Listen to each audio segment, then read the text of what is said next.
Hello, and welcome to your Niagara Frontier Radio Reading Services Rochester Area Podcast.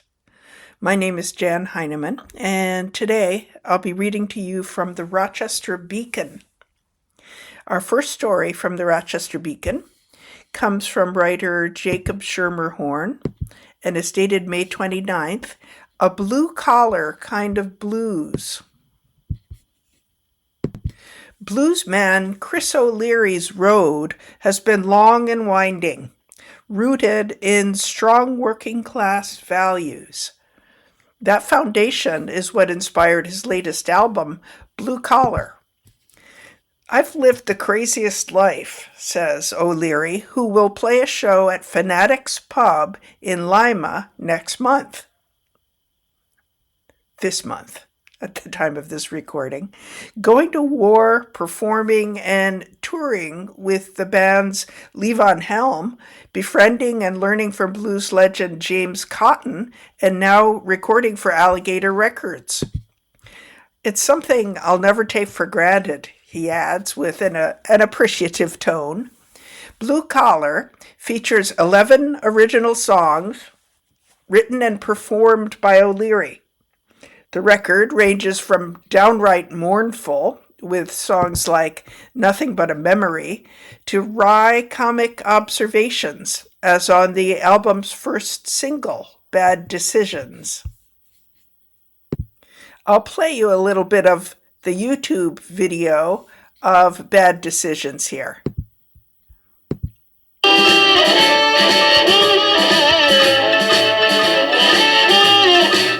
Well, sometimes the best stories start with bad decisions. Well, sometimes the best stories start with bad decisions.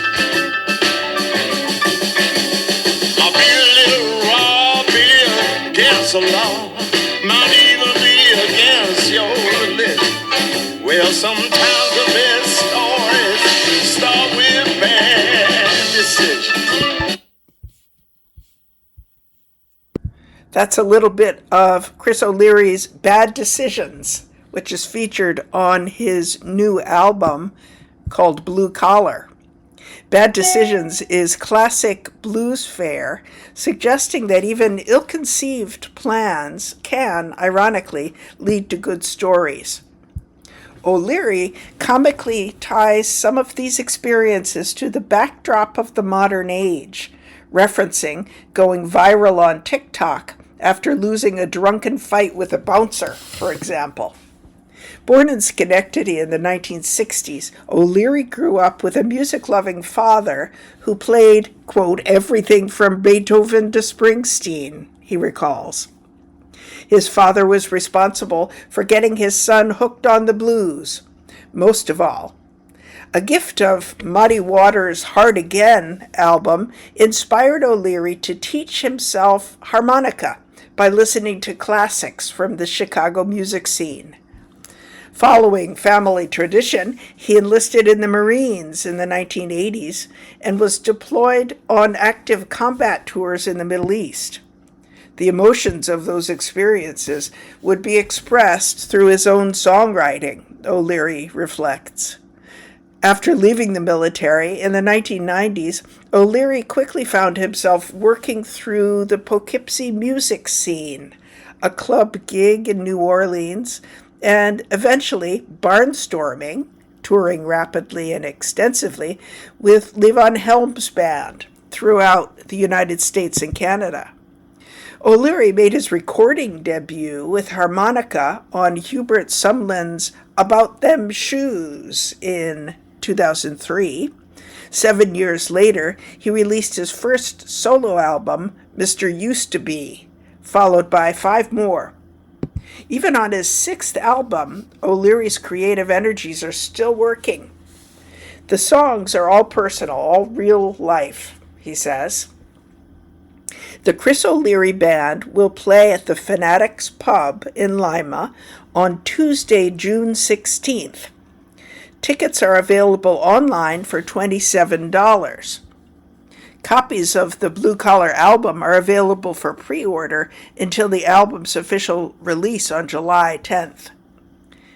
As for tickets to the show at Fanatics Pub in Lima, New York, you can go to fanaticspub.com and find out more about the tickets for the June 16th show. This story from the Rochester Beacon comes from writer Jacob Schermerhorn. He's a Rochester Beacon contributing writer and a data journalist. And you're listening to readings from the Rochester Beacon on your Niagara Frontier radio reading service. Our next story from the Rochester Beacon comes from writer David Wazana and is dated June 1st. Workers begin contract negotiations with Mango Cannabis. Workers at the Mango Cannabis Dispensary in Henrietta have begun contract negotiations with their employer. In a letter of union recognition delivered to Mango management on March 31st and shared with the Beacon, employees cited concerns about job security, health and retirement benefits, respect, job safety, and a voice at work. It was the first notification to management that Mango's employees were organizing. Last month, Local 338 of the Retail, Wholesale, and Department Store Union and the United Food and Commercial Workers gained official recognition from Mango as the legitimate representative of employees in collective bargaining. Based in Edmond, Oklahoma, Mango is a mid-sized, family-owned cannabis dispensary company with locations in Oklahoma, Michigan, New Mexico, and New York. Employees at Mango have had to work long hours with insufficient pay and limited health care and retirement benefits, they say. Through a union, they're also hoping for more vacation time, sick leave, and a standing policy of just cause termination. Currently, Mango has an at-will employment policy, which allows the company to dismiss employees for any reason without notice. New York is an at-will employment state. Mango did not respond to the Beacon's request for comment. Carly Monahan, a bud tender at Mango and member of the Employees Bargaining Committee, says, "I feel like the want for a union came out of the we're a family culture that was there because we want to take care of everybody and we want everybody to be able to go to the doctor if they need it." Juliette Mueller, another bud tender and member of the bargaining committees, adds, "We don't want to have to start a GoFundMe for our coworker." The union will also provide employees with an arbitration process outside the company's human resources department for workplace grievances or issues. Luca Negrini, an organizer with Local 338, who helped guide the collective bargaining effort at Mango, says, "It's an agreed-upon mechanism to address violations of the contract, but also issues that arise in connection with, the union, employment status, employment relations." Employees also have safety concerns, such as a lack of sufficient lighting in the dispensary's parking lot and armed security at the store's entrance. In other states with legal cannabis industries like California, where recreational cannabis has been legal since 2018, state regulations require all cannabis businesses with storefronts to hire security. Though New York does not have those same regulations, legal marijuana dispensaries rarely operate without security to deter belligerent customers and burglars. Mango is the second dispensary in Rochester where employees have successfully organized after Rise Cannabis. Mueller says employees at Rise had served as an inspiration for the ongoing effort at Mango. One of their workers came in November, she says. They came in and they were telling us how they have paternity leave and how they're unionized at Rise Cannabis. Local 338 has also succeeded in organizing workers at several other dispensaries around central and western New York. Negrini says, over the last couple of years, cannabis has been a big center of new organizing that they basically encouraged many UFCW locals to focus on. Local 338 is a part of RWDSU UFSW's efforts to organize workers across the burgeoning legal cannabis industry in its Cannabis Workers Rising campaign. Advocates for legalization have long argued that a legal cannabis industry would be an opportunity to rectify the wrongs of the war on drugs, a wide-reaching government effort that began in the 1970s to combat the sale and use of illegal narcotics. Critics of the war on drugs say the effort has done little to stem the spread of narcotics and instead was meant to target black and brown people with racist policies. Legal cannabis is an avenue for employment and business ownership for those most impacted by the war on drugs.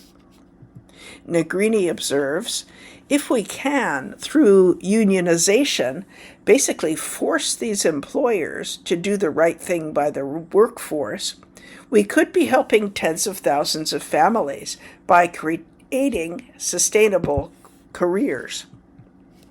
He adds, we've seen people a couple of years into employment able to get a new car. They have their first kid, and they're in our insurance plan, and it doesn't cost them thousands of dollars to have a child. There is real impact on people that have unionized their cannabis shop. According to Green Rush, a cannabis industry news source, unionization drives in the cannabis industry have pushed starting wages for entry-level jobs to $18 to $24 an hour in several markets. The gap between union and non-union wages in the legal cannabis industry is $2 to $5 an hour.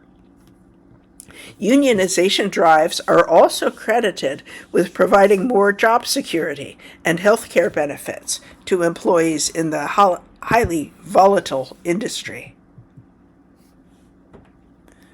This story from the Rochester Beacon comes from contributing writer David Wazana, and you're listening to readings from the Rochester Beacon in your Niagara Frontier Radio reading service. Our next story from the Rochester Beacon comes from writer Narm Nathan and is dated June 2nd. Inflation takes a toll on income gains. New Yorkers, on average, are earning more than they were a half-decade ago, but for many, inflation has aggravated the affordability challenge. A new report from the state comptroller, Thomas DiNapoli, indicates. Median household income, according to the U.S. Census Bureau's American Communities Survey 5-year estimates, rose in every New York county from 2019 to 2024. But during the same period, inflation increased 23.1%, U.S. Bureau of Labor data statistics show.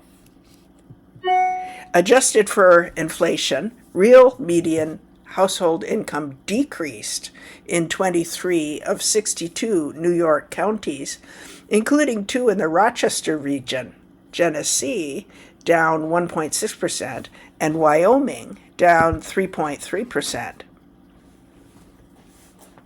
In Monroe County, real median household income rose 3.3% in the 5-year period, the largest increase in the Rochester region.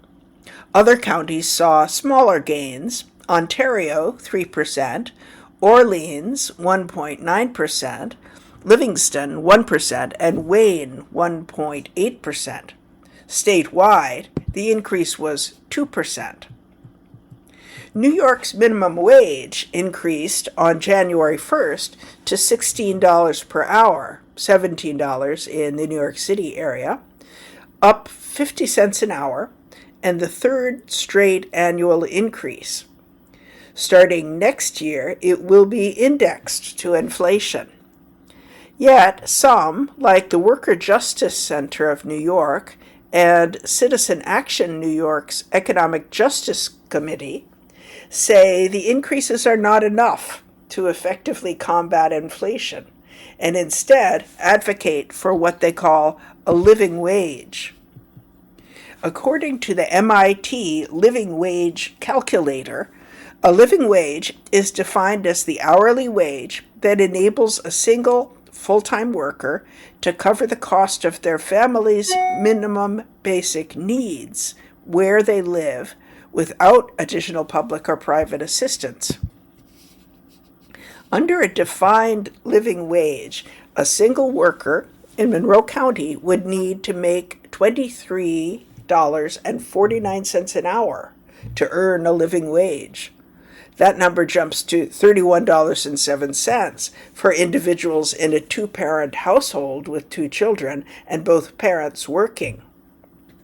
Similar methodologies to combat inflation and increase incomes have been endorsed by Rochester City Council, which in April unanimously signed a memorializing resolution urging the state legislature to pass and Governor Kathy Hochul to sign the Living Wage for All Act, legislation that would raise the minimum wage to $30 by January 1st, 2030 for large employers with 11 or more workers, and by January 1st, 2035 for small employers. The resolution reads, Rochester is facing a housing and homelessness crisis that has continuously strained city and county resources as the cost of living soars in Rochester and throughout New York State. Rochester is also home to some of the poorest zip codes in New York State, leaving our most vulnerable residents in even more dire financial straits. DiNapoli's report warns policymakers to consider the compounding affordability challenges facing households as inflation in many parts of the state continues to outpace income growth. The report states, when real incomes decline, New Yorkers struggle. Those just starting out have a more difficult time establishing themselves, and others struggle to maintain the same quality of life. This story from the Rochester Beacon comes from writer Narm Nathan, who is a Rochester Beacon contributing writer and a member of the Oasis Project's inaugural internship cohort. And you're listening to readings from the Rochester Beacon on your Niagara Frontier Radio reading service. Our next story from the Rochester Beacon comes from writer Jacob Schermerhorn and is dated June 3rd. Rochesterian honored with SUNY Chancellor's Award. Crystal Wright, a Rochester native and multi-degree student at Empire State University, has received the 2026 SUNY Chancellor's Award for Student Excellence. The award is the highest honor granted to a SUNY student and celebrates exemplary achievements in academics, leadership, civics, and service, or performing arts. 4 students at Empire State University received the award this year. Lisa Vollendorf, the university's president, says, "We're so proud of these extraordinary SUNY Empire students for all they've accomplished at the university and beyond. Their deep commitment to service is already making a meaningful impact in our communities. I look forward to seeing their many achievements still to come. Wright, the recipient, says, "This recognition motivates me to continue striving to uphold professionalism, as well as strong ethical and moral integrity, both as a student and as a member of my community. It also inspires me to keep supporting and uplifting others." Wright, the only Rochester awardee of SUNY's online university, first received a bachelor's in community and human services from the school in 2009. She then completed a host of academic achievements, including a master's level healthcare management certificate program at SUNY Empire, an addiction counseling degree from Monroe Community College, and a development disability certificate program at SUNY Brockport. Wright recently completed her Master's of Social and Public Policy after returning to SUNY Empire. She's currently enrolled in a Master's of Social Work program at Nazareth University. During Wright's time at SUNY Empire, she was an active member of the school. She served in the Empire State Service Corps program, which worked with the university's Office of Health and Wellness to provide resources to students experiencing food insecurity. She was also employed as both a substance abuse counselor and an AmeriCorps Vista member with the Police Assisted Addiction and Recovery Initiative. She says, "Attending SUNY Empire has been one of the greatest rewards of my life. Earning 2 degrees from this college has affirmed that I made the right decision to pursue higher education." Wright's interest in creating equity through social work, health and wellness, and support for people with disabilities comes from her own personal circumstances. As a young person growing up in poverty, she noticed how prejudices based on socioeconomic status or race could be responsible for gaps in services.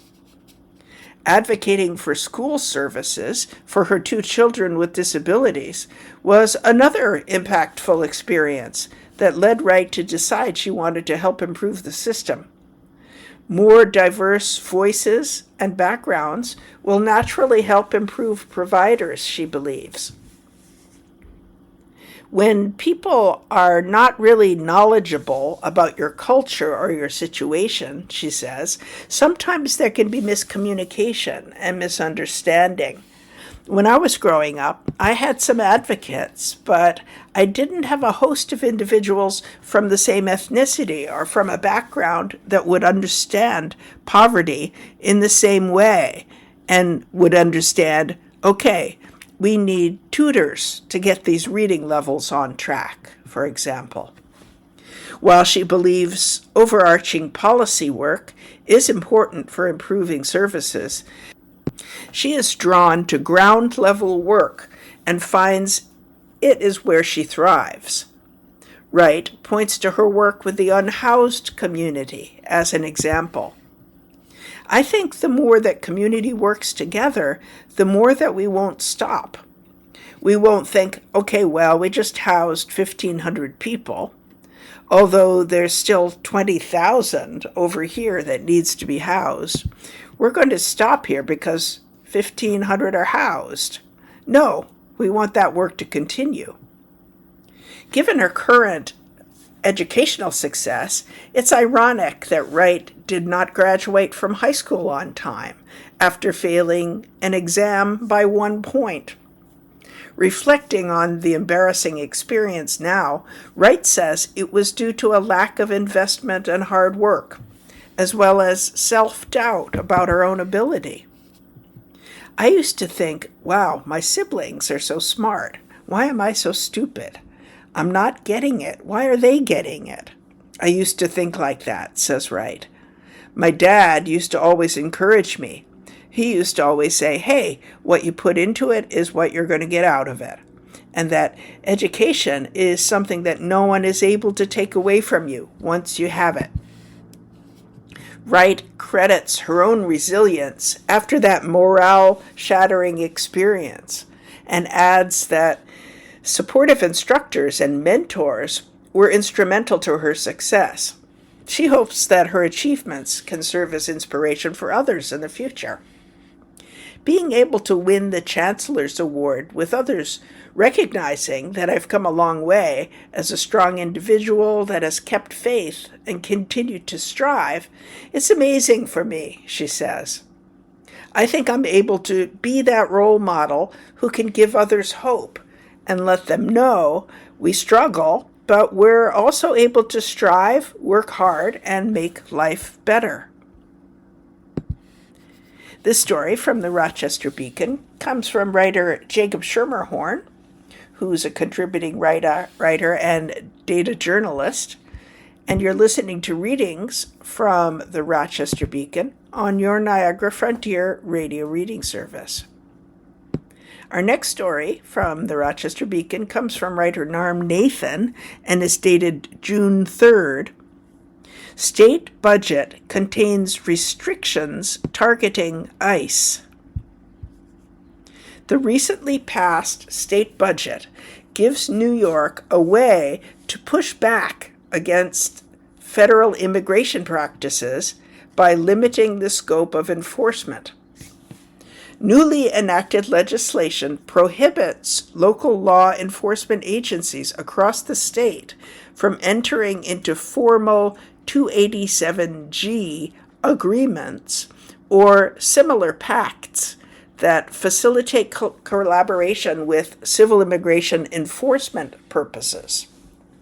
Local governments are now also barred from paying or otherwise contributing to the costs of constructing, owning, or operating an immigration detention facility.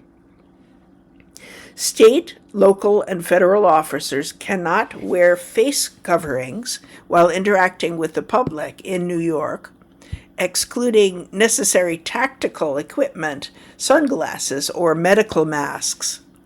In addition, New Yorkers can sue federal, state, and local government officials for violating their constitutional rights.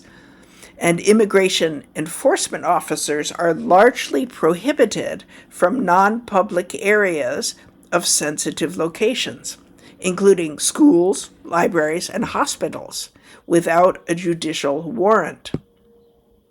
Governor Kathy Hochul said late last month, "Flagrant abuses of power by ICE will not stand in New York. That is why we have enacted a comprehensive set of policies to hold ICE accountable, protect the constitutional rights and safety of every New Yorker, and ensure there's no sanctuary for criminals in our state." Monroe County officers do not currently have a 287G agreement with the Department of Homeland Security. They do, however, receive annual grant funding to support collaborative border security with the U.S. Customs and Border Patrol under Operation Stone Garden. The county's deputy sheriffs also no longer have discretion to call Border Patrol for assistance during stops. A supervisor is now expected to respond to and assess the scene before referring the matter to a police bureau captain for the final decision.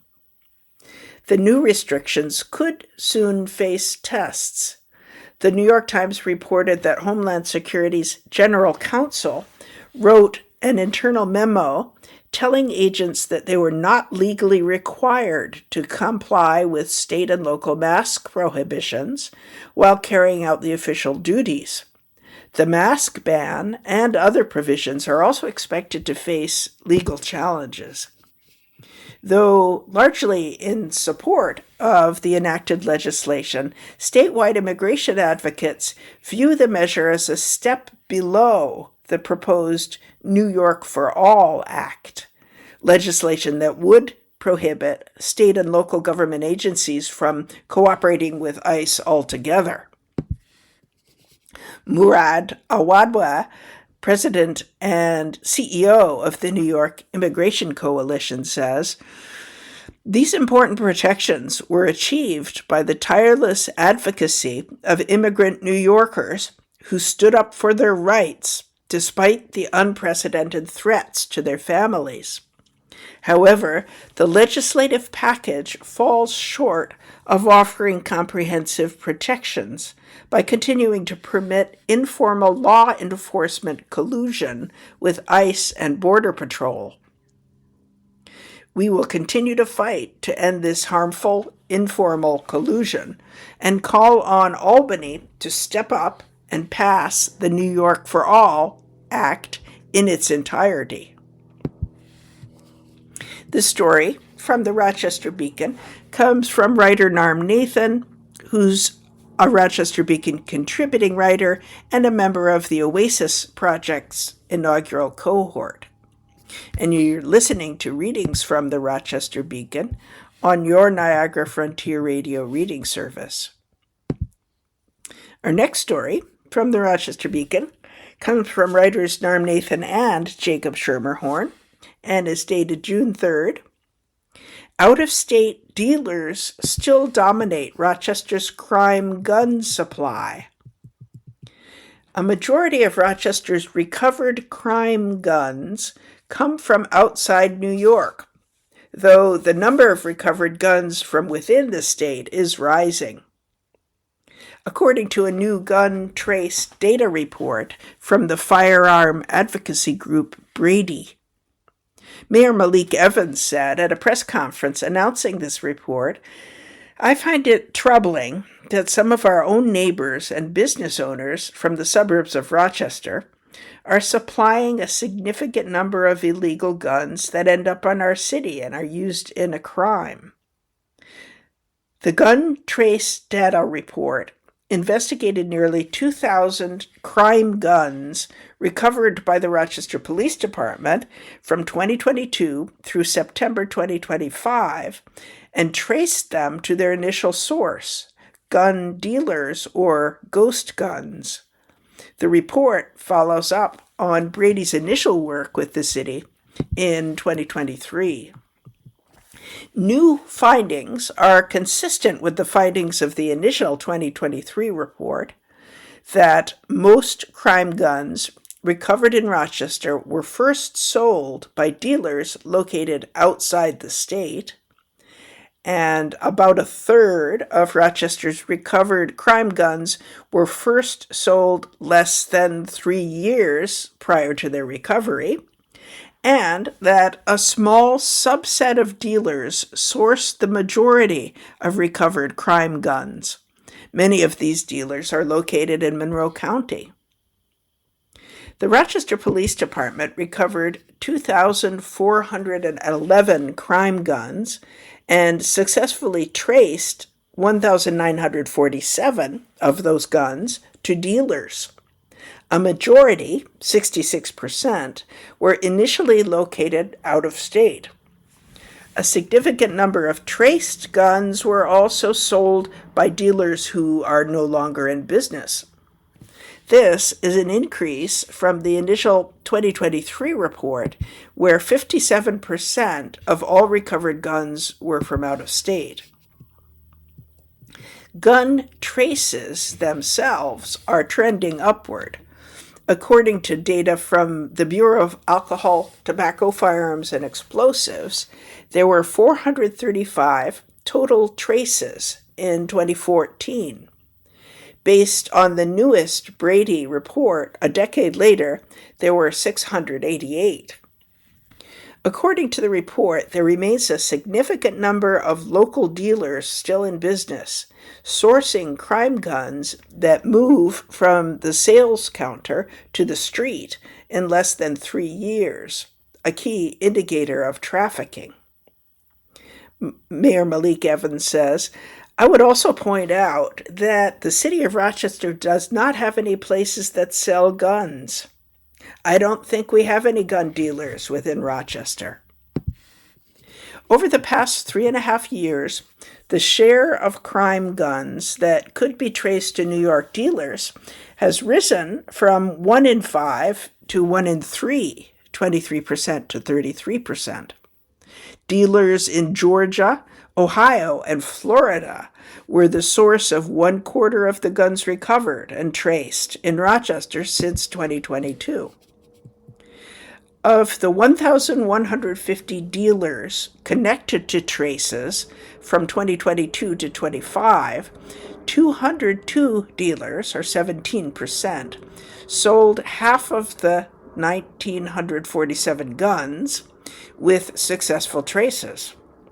The top 34 dealers, or 3%, sold 529 crime guns, or 35% of the traces.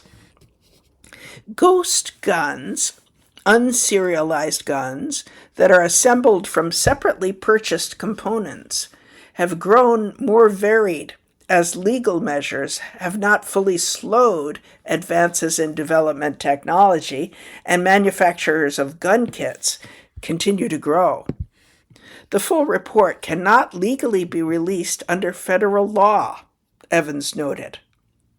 This legislation, as you know, was pushed by the gun lobby and severely limited our ability to share what should be public information, said Mayor Evans. Looking ahead, Evans said there is interest in strengthening enforcement against local gun sellers. This was previously mentioned in 2023 as difficult to accomplish due to overlapping and complex judicial jurisdictions.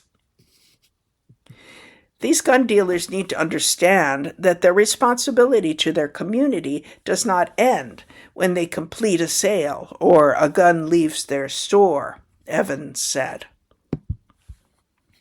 This story from the Rochester Beacon comes from contributing writer Narm Nathan and contributing writer Jacob Schermerhorn.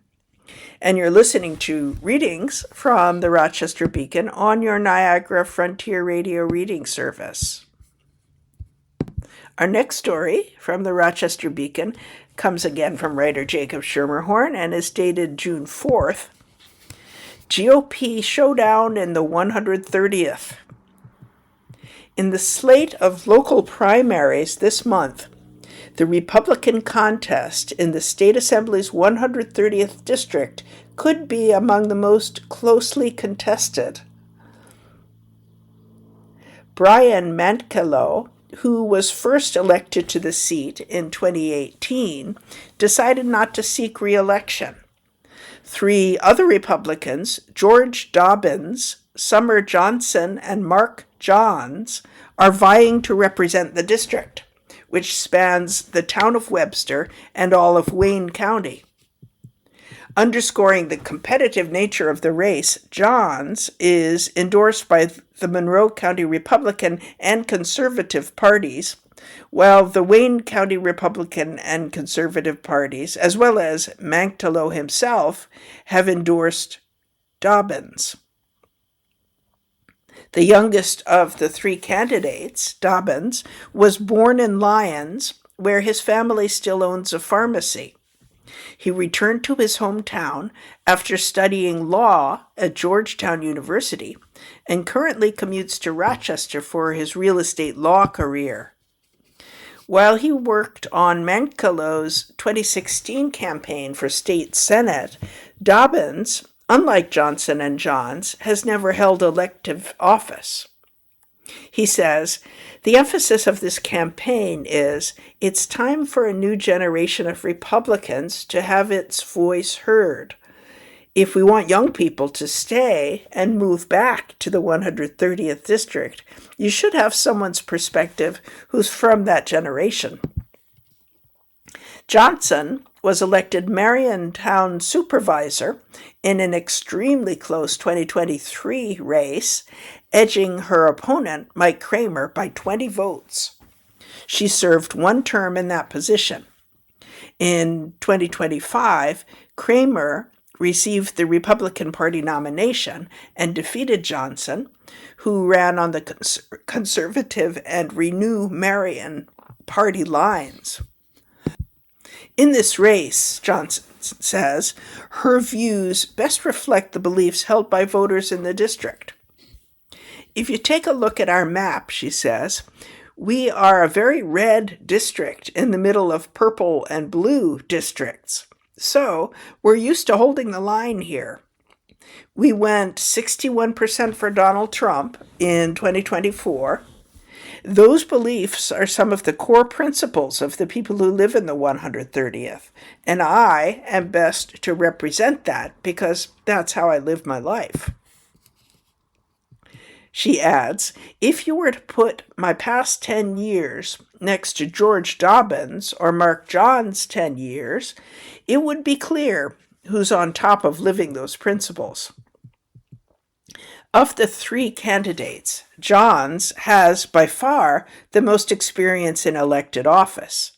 From 2011 to 2021, he was an assembly member representing the 135th district, which covers the towns of Webster, Penfield, and Fairport at that time. He was narrowly unseated by Jennifer Lunsford after redistricting. The 2020 map swapped Webster out for East Rochester, Pittsford, and Honeoye Falls, while Fairport and Penfield stayed in. After being elected to the Webster Town Board, Johns was appointed to the Monroe County Legislature in 2022, following Matthew Terp's resignation. This lengthy history in government has left him with a perhaps surprising central focus to his campaign messaging, instituting term limits for elected officials. John says a video encapsulating his thoughts was the first thing to kick off his campaign for this assembly seat. John says, most people don't realize what goes on in Albany, but I pull back the curtain. Both of them, Democrats and Republicans, get paid $142,000 a year for part-time work.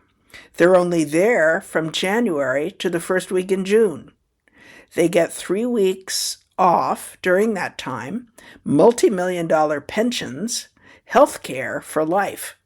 And now there's empty seat voting. You don't actually have to be in Albany to vote. It sounds like a Saturday Night Live skit, he adds, but this is actually what goes on. And if people knew about it, they would be mad. And if people are mad, they want reform. And if you're mad and you want reform, Mark Johns is the guy to vote for, says Mark Johns. Whoever wins the GOP primary will be a heavy favorite to win the general election.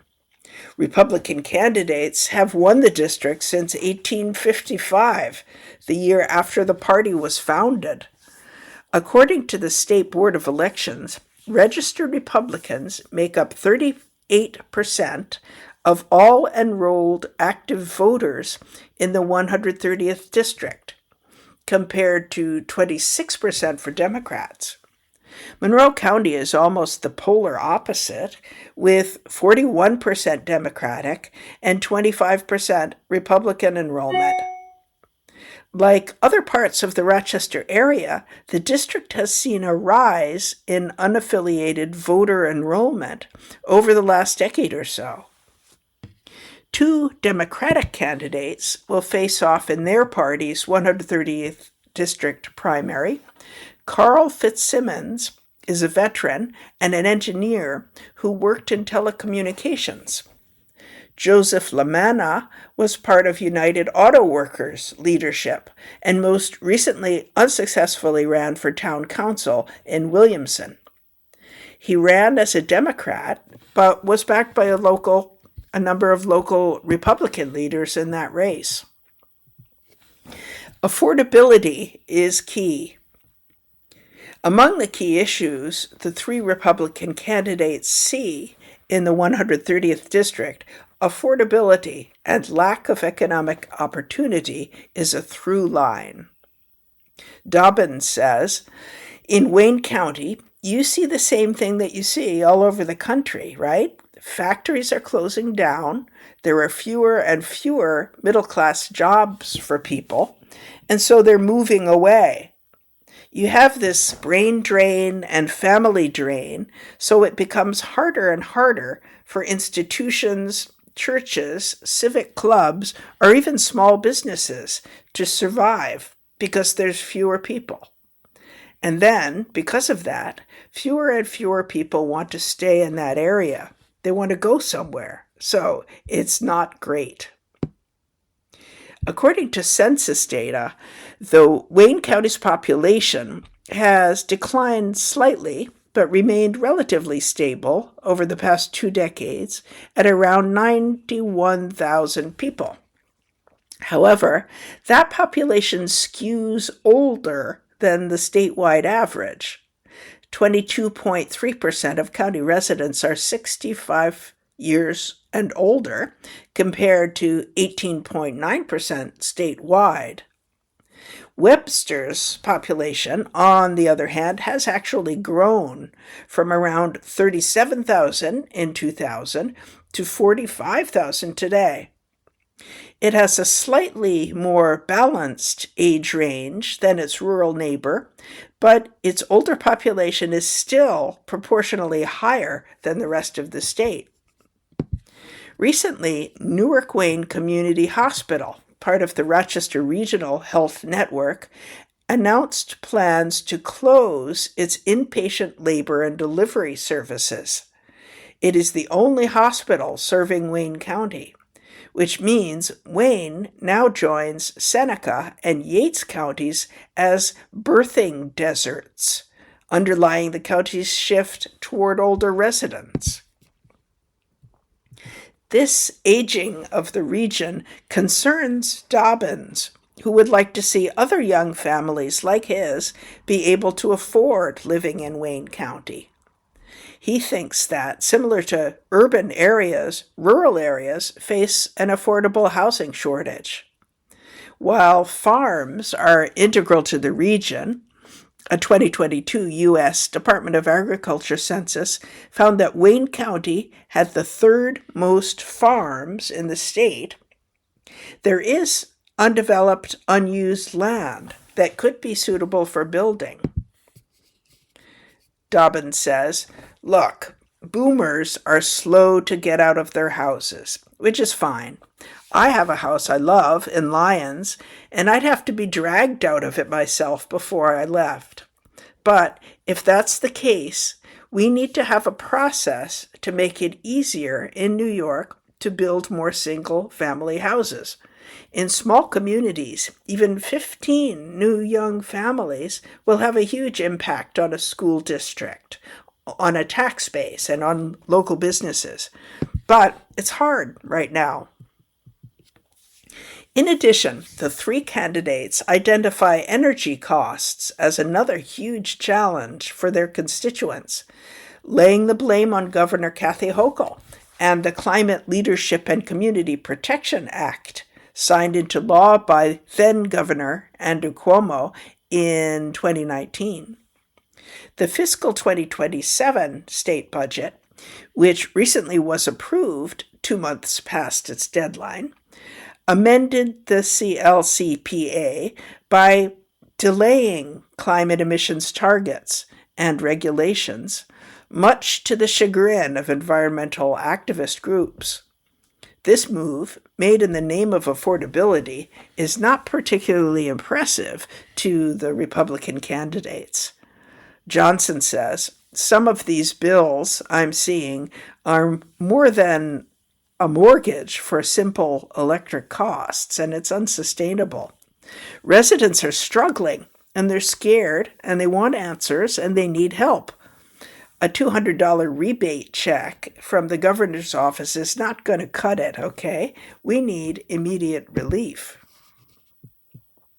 Dobbins says, I've been critical of the governor in the past, and I think a lot of the things that she's pushing are, well, while possibly well-intentioned, detrimental.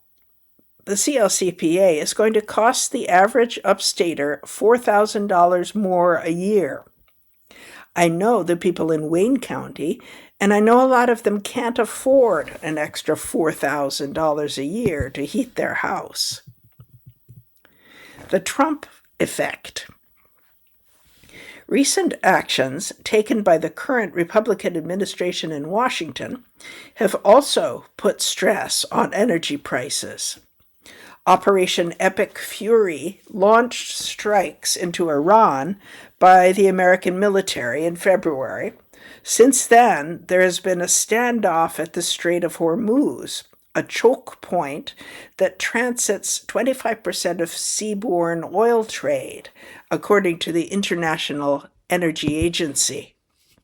A shutdown of the strait has caused the price of certain commodities to explode. For example, the prices of diesel and fertilizer, which the agricultural industry relies on, have risen by 46% and 30% since escalation, according to a survey from the American Farm Bureau Federation.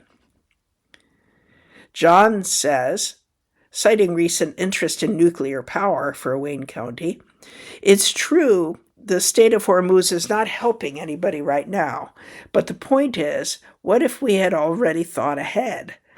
10 years ago, we were talking about putting up nuclear power plants, even the smaller modular power plants. We should have done that already." Dobbins, who also supports nuclear energy over solar and wind power, prefers not to comment on national issues. Obviously, he says, the federal level of government affects things at the local level, in Wayne County and in Webster, but I don't have time to focus on things I won't have control of. Johnson has hewed closer to national Republicans in both branding and policy. She has accused Dobbins on social media of being a rhino Republican in name only, a pejorative used to describe Republicans deemed to be not conservative or loyal enough to the party. She says Dobbins supports drag shows, an anti-LGBTQ dog whistle commonly used by the online right, and she has criticized an essay he wrote which had a positive spin on the anti-Trump Women's March in D.C. For her own part, Johnson largely agrees with the administration's actions. For example, Wayne Community Schools announced in December that federal cuts by the U.S. Department of Education have left the district with a $6 million loss over the next 2 years. In response, Wayne County joined a lawsuit challenging the cuts. Johnson says, "I don't really believe that our federal government should be funding our schools at all. We pay enough in school taxes to fund our schools. New York State pays, if not the top, the second or third most per pupil in the nation. It's my core principal belief that the federal government should not be funding our schools at all, even for a lunch program. We have plenty of resources in farms and producers of food here locally that we could be going directly to contracting with them." Dobbins is aware of Johnson's social media posts, but says he makes a point not to respond to them. He says the essay she mentioned was from an internal Georgetown University conservative and libertarian-leaning blog written 10 years ago, where he commended the peaceful protest in direct comparison to a previous anti-Trump rally that resulted in property damage. Dobbins adds that he had no involvement with the drag show, which was held as a private event and posted to a community calendar. Dobbins says, "This is America. If you want to have a drag show and you're an adult in a private rented space, I don't think the government should have anything to do with what you want to do. It's not a complicated issue to me. The life expectancy on the eastern side of Wayne County is 10 years younger than the western part of Wayne County. I have a lot bigger issues to think about as a representative of this area than whatever adults do with their private time. Bipartisan opportunities. If the Republicans retain the 130th district seat as expected, the winner will face a Democratic supermajority in state government. Dobbins says that advice from Mankelow has helped prepare him for this role. He says, "You kind of have to be a cheerleader for all that is good in your district. You've got to emphasize the good things. You have to use your position to draw attention to the good things that are happening, like when a new business opens, or when there's a parade or a festival. I mean, it seems silly, but that's the stuff that makes life worth living, right? And you have to be the connection for your constituents to the services that they need from the government. Whether it be the state or the local government, people will come to you. They might not understand what level of government they need help from, but they know they need help. So you have to understand how to guide them to get that help." Overall, Dobbins seems to be the most optimistic about working toward shared goals across the aisle. "There are certain things you have to stand like a rock in a stream," he says, citing his pro-life and pro-gun stances as two such cases. "But that being said, there are certain things that I think there's a bipartisan appeal for, and I don't need my name on a bill in order to advocate for or to put my ideas out there. I'm not in this for recognition." Dobbins calls himself a Teddy Roosevelt-style conservationist who wants to balance nature with human development. He also sees opportunity to increase funding for BOCES, which has several sites in Wayne County. Dobbins thinks training and employment opportunities in the trades could be a strategy to attract younger people to the area. Johns also supports expanding BOCES and has worked with politicians from both parties during his lengthy career in providing a wide variety of career and technical education for both high school and adult learners. However, he also believes that any meaningful change will have to come from outside the system. You have to make people understand that the system is broken and we need to reform it. That's a movement that is outside the politics of Albany. You're not going to convince a bunch of rich career politicians they ought to be doing something different, he says. So maybe it's just my voice right now. But all of a sudden, if the people of Wayne County and Webster start chiming in, then you don't just have one person singing a solo, everybody starts singing along. Johns has pledged to term limit himself and accept no pension for his position. In addition, he questions whether the other candidates have the right mentality to handle Albany politics. For example, Johns notes that Dobbins declined to participate in a recent debate for the 130th District Republican candidates, which was hosted by Channel 8. John says, "Now, if you don't show up to have a debate with friendly Republicans, you're not going to stand up to unfriendly Democrats down in Albany, right?" Dobbins responds, "I took a page out of the Donald Trump 2024 playbook. He didn't show up to those debates either. Why? Because he didn't need to. The forward-facing stuff I'm putting out there, it does not mention Summer Johnson or Mark Johns. I'm not running against them. I'm running for positive things. If elected, Johnson says, her strength will be a dedication to transparency with which she will explain her votes to constituents. Johnson also wants to maintain the 130th District's character, which she thinks is its greatest strength. She says, what I bring to the table is a very strong, bold, unapologetic approach to policy. Our charm in District 130 is our grittiness. We are a resilient people. We deal with droughts and floods and diesel prices and seed problems and weather. We're still here, and we're still producing goods off of our land. Johnson adds, this is a red district that needs to stay red. Here in New York, we do not have the luxury to give any further ground to Democrats or moderates. This story from the Rochester Beacon came from writer Jacob Schumerhorn, who is a Rochester Beacon contributing writer and data journalist.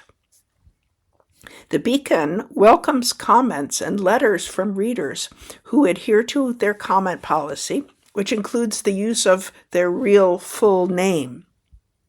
You can write to the Beacon by emailing letters@rochesterbeacon.com.